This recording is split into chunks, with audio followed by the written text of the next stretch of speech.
সোমবার 22 জুন রাজ্য বাজেট। আর এই বাজেটের আগে রাজ্যের নতুন সরকার নিয়ে সুর নরম করলেন তৃণমূল মুখপাত্র তথা বেলেঘাটার বিধায়ক কুণাল ঘোষ।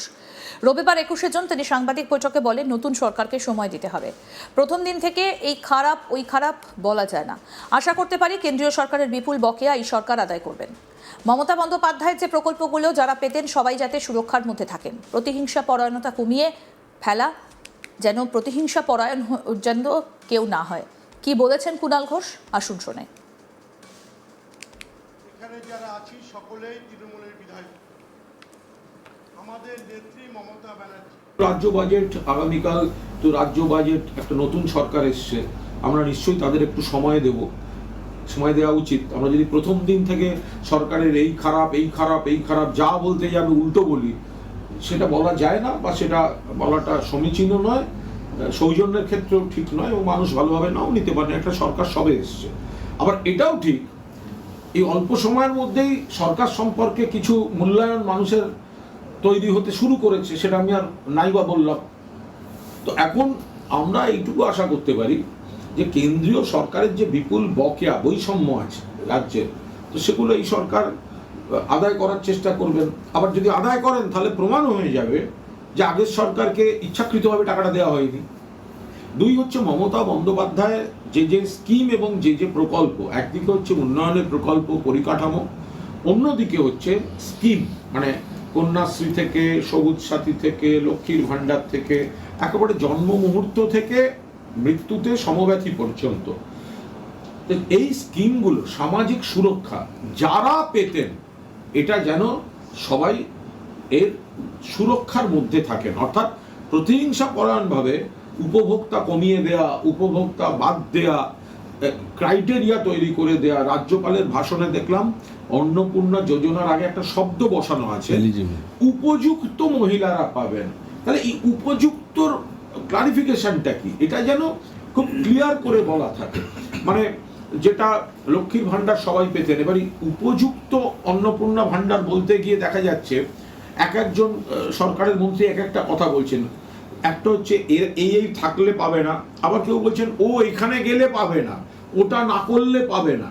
তাহলে এইগুলো আমরা চাই রাজনীতিতে যেন যে বাজেট ওনারা করছেন, মমতা বন্দ্যোপাধ্যায় যে বিপুল পরিমাণ পরিকাঠামোর কাজ শুরু করে গেছিলেন, সেগুলো ঠিকঠাকভাবে হয়, এবং পাশাপাশি যে কয়েক কোটি মানুষ সামাজিক সুরক্ষার মধ্যে ছিলেন, তাদের যেন সেই অধিকার অক্ষুণ্ণ থাকে, অটুট থাকে।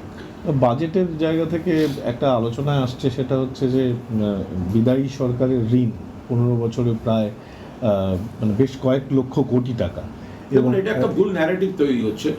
বাম সরকার যে বিপুল ঋণ করে গেছিল, মমতা বন্দ্যোপাধ্যায় সরকার কিন্তু ঋণ শোধের ক্ষেত্রে মমতা বন্দ্যোপাধ্যায় সরকারের হার অনেক বেশি। এবং তারপরে যেটাই হয়ে থাকুক, বাম সরকারের আমলে যে ভয়ঙ্কর ঋণের বিষয়টা ছিল, সেটা তুলনামূলকভাবে এখানে এসে আনুপাতিক হারে কম হয়েছে। আর রাজ্যের ঋণ নিয়ে যদি কথা বলতে হয়, তাহলে আন্তর্জাতিক বাজার থেকে, আন্তর্জাতিক তহবিলগুলো থেকে কেন্দ্রীয় সরকারের ঋণের কথাও কিন্তু, আনুপাতিক হারের কথাও কিন্তু সমানভাবে তুলনামূলকভাবে আলোচনা করতে হবে। যে কেন্দ্রীয় সরকার ঋণের পাহাড় নিয়ে বসে আছে আর বিজেপির লোকেরা রাজ্যের ঋণ নিয়ে কথা বলছে, এটা যেন না হয়। এদিন তৃণমূলের বিদ্রোহী শিবিরের দুই বিধায়ক ঋতব্রত ব্যানার্জি এবং সন্দীপন সাহাকে নিশানা করেছেন কুণাল ঘোষ। প্রসঙ্গত, এই ঋতব্রত ব্যানার্জি সহ বিদ্রোহী শিবিরের কয়েকজন তৃণমূলের 3টে ব্যাংক অ্যাকাউন্ট ফ্রিজ করার জন্য পুলিশের কাছে অভিযোগ দায়ের করেছেন। কুণাল ঘোষের বক্তব্য, উলুবেড়িয়া পূর্ব কেন্দ্র থেকে তৃণমূল কংগ্রেসের প্রার্থী হিসেবে জিতেছেন ঋতব্রত ব্যানার্জি। কুণাল বলেন, 26,86,036 টাকা খরচ করেছেন নির্বাচনে ঋতব্রত। তার মধ্যে 25 লক্ষ টাকা তৃণমূলের ওই HDFC অ্যাকাউন্ট থেকে গিয়েছে।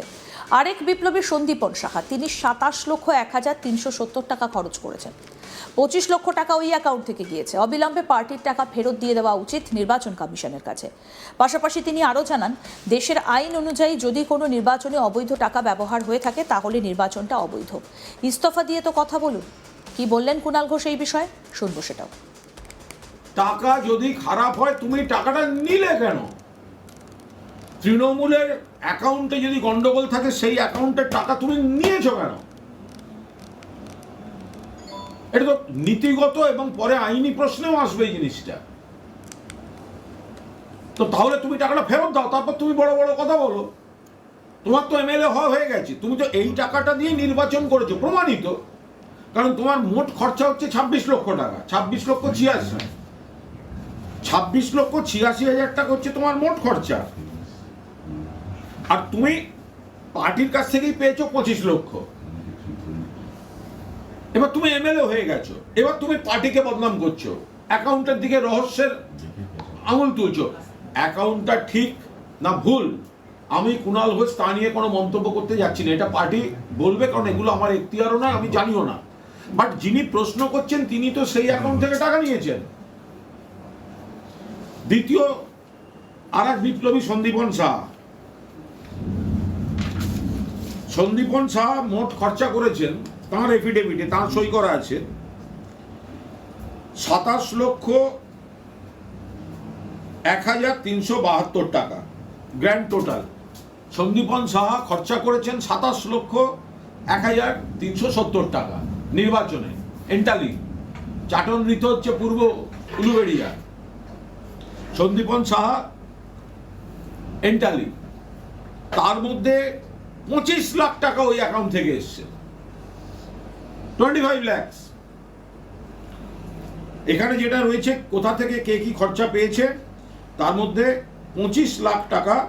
আর এখানে কলমটায় লেখা আছে, এখানে কলমটায় পরিষ্কার লেখা আছে যে এই যে lump sum amount receive from the parties in cash or cheque etcetera, তার মধ্যে 25 লক্ষ টাকা পেয়েছে। 25 লক্ষ ধরে নিচ্ছি আরটিজিএস, যাই হোক, তাহলে তো এই পার্টির থেকেই তো 25 লক্ষ টাকা পেয়েছে। তো তাহলে তোমার খরচা হলো 27 লাখ টাকা, তুমি তার মধ্যে 25 লাখ টাকা এই তৃণমূল কংগ্রেসের ফান্ড থেকে নিয়ে খরচা করলে। এমএলএ হলে প্রথমবার, দুজনেই প্রথমবারের এমএলএ, পার্টির টাকায়, পার্টির প্রতীকে, পার্টির সিম্বলে মমতা ব্যানার্জির মুখ দেখিয়ে তোমরা ভোট করেছো, পার্টির টাকায় ভোট করেছো। আর আজকে তুমি বলছো ওই অ্যাকাউন্টে পুলিশের হাতে পুলিশ ব্যবস্থা নেই, তাহলে তোমরা টাকাটা ফেরত দিলে না কেন? এই টাকা অবিলম্বে, অবিলম্বে এই টাকা ফেরত দিয়ে দেওয়া উচিত ইলেকশন কমিশনের কাছে, নইলে এর নীতিগত কিছু হতে পারে না। ওরা যদি মনে করে যে এই টাকায় গন্ডগোল আছে, তাহলে অবিলম্বে এই টাকা ফেরত দিক। যদি মনে করে গন্ডগোল আছে, এ টাকা ফেরত দিক। এরপর একটা বড় কথা আছে, দেশের আইন অনুযায়ী যদি কারুর কোনো নির্বাচনে অবৈধ অর্থ ব্যবহার করা হয়ে থাকে, তাহলে সেই নির্বাচনটাও অবৈধ। আরো আপডেট পেতে দেখতে থাকুন আজ তাক বাংলা, সাবস্ক্রাইব করুন।